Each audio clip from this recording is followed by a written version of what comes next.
War is a brutal game. A clash of strategy, firepower, and sheer human will. In World War II, machine guns, tanks, and bombers dominated the battlefield. Yet, amid the chaos of bullets and explosions, one soldier stood apart. He didn't wield a submachine gun. He wasn't hiding behind cover, waiting for an airstrike. Instead, he fought with a longbow and a sword. This is the story of Mad Jack Churchill, a man who charged into battle not like a modern soldier, but like a warrior of the past. Imagine the confusion of a German soldier as he sees a British officer aiming a longbow at him. Imagine the terror of enemy troops when they see a man with a broadsword leading the charge. This was no myth. This was real. Jack Churchill's story is one of insane bravery, unbreakable spirit, and defiance of modern warfare. A man so unique, his legend still echoes through history. So sit back and get ready for a war story unlike anything you've ever heard. Who was Jack Churchill? Jack Churchill was born in 1906 in Surrey, England, into a proud British military family. From an early age, he was different. He was drawn to adventure, history, and most of all, combat. While most boys in his time played cricket, Jack was more interested in archery, swordsmanship, and bagpipes. By the time he was a teenager, he was already an expert with a longbow. His accuracy was legendary. He could hit a target from distances where most people couldn't even see the bullseye. Jack didn't just see the bow as a hobby. He saw it as a lethal, noble weapon. A man with a longbow is more dangerous than a man with a gun, he once said. His fascination with combat led him to the Royal Military Academy Sandhurst, the prestigious institution that trained Britain's greatest soldiers. In 1926, he graduated and joined the Manchester Regiment, serving in Berma. It was here that he sharpened his skills. Unlike other officers who focused on modern combat tactics, Churchill spent time training in archery, close combat, and traditional warfare techniques. But something was missing. War!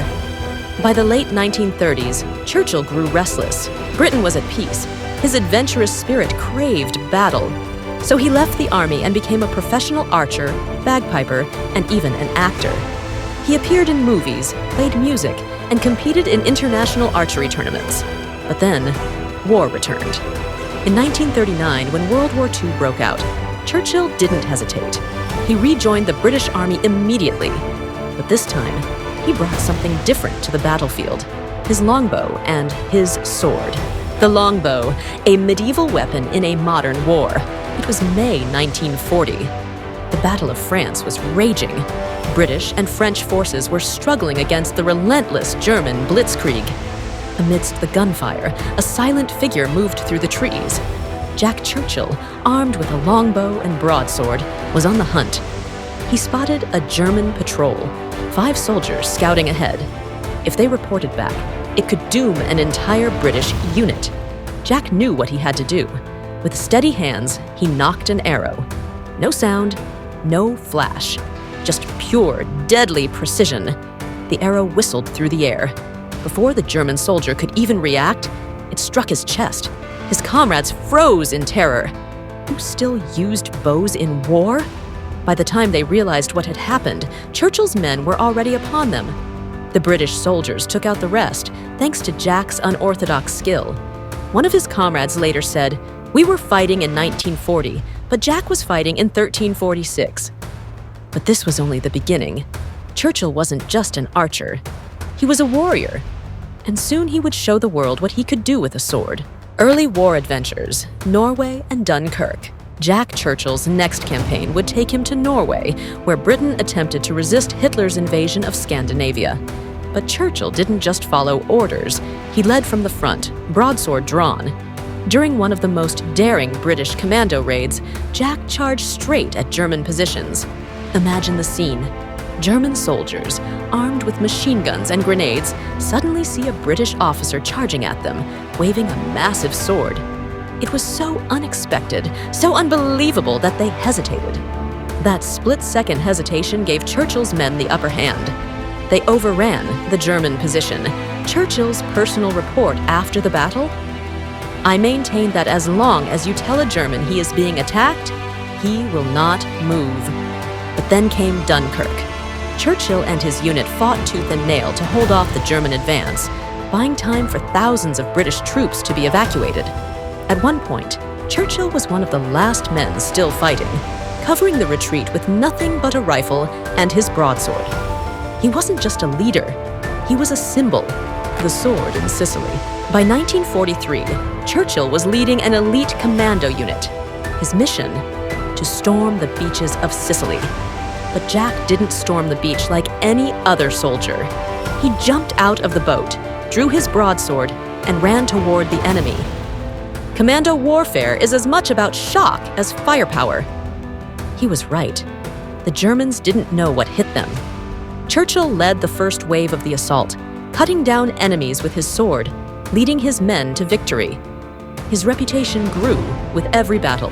He was a living legend. One captured German officer later asked, "Who was that man with the sword?" The answer? That was Mad Jack Churchill, captured but unbroken. The Yugoslavia Campaign.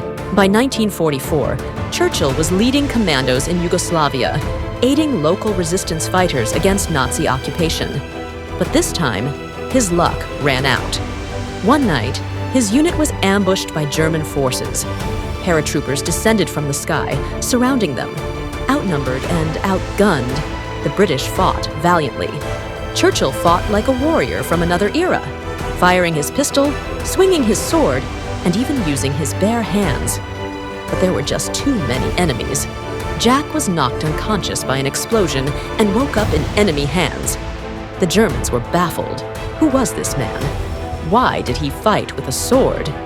They thought he was insane. Churchill was sent to the Sachsenhausen concentration camp, a brutal Nazi prison. Most soldiers would have given up, not Mad Jack. He refused to break. Every morning, Churchill exercised in his tiny cell, preparing for the day he'd escape. And then, he got his chance.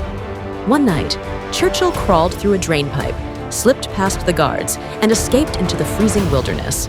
For 8 days, he trekked through Nazi-occupied Europe. No food, no water, just sheer determination. Unfortunately, he was captured again near the Austrian border.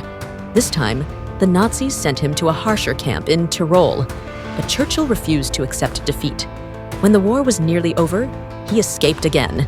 This time, he walked 150 miles across the Alps, surviving on stolen food, until he reached Allied lines. After everything, he was finally free. But Mad Jack wasn't finished yet.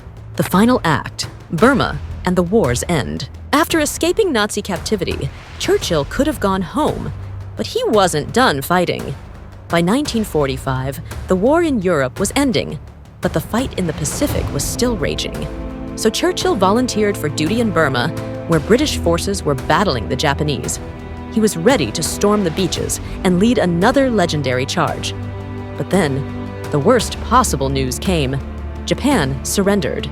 The war was over. Churchill's reaction? If it wasn't for those damn Yanks, we could have kept this war going for another 10 years. For Mad Jack, the fight had ended too soon. Legacy, the legend of Mad Jack. After the war, Mad Jack Churchill lived a life just as incredible as his military career. He became a paratrooper, a stuntman, a military instructor, and even a competitive archer. But to those who served with him, he was something more. He was a legend, a warrior born in the wrong era, a man who proved that courage, skill, and sheer audacity could turn the tide of history. Even today, his story inspires soldiers and adventurers around the world. There will never be another like him. So, what do you think? Was Mad Jack Churchill crazy? Or was he a true warrior, a man born in the wrong century? His story shows us something important. Courage isn't about what weapons you use. It's about how you use them. If you enjoyed this story, make sure to like, subscribe, and hit that notification bell for more legendary tales from history. And remember, sometimes the most extraordinary warriors are the ones who fight in ways the world never expects. If you're interested in exploring more about history, check out the links in the description below. I've included some carefully selected books, historical collectibles, and fascinating memorabilia that you might enjoy. Every purchase through these links helps support the channel at no extra cost to you. Thanks for watching, and I'll see you in the next video.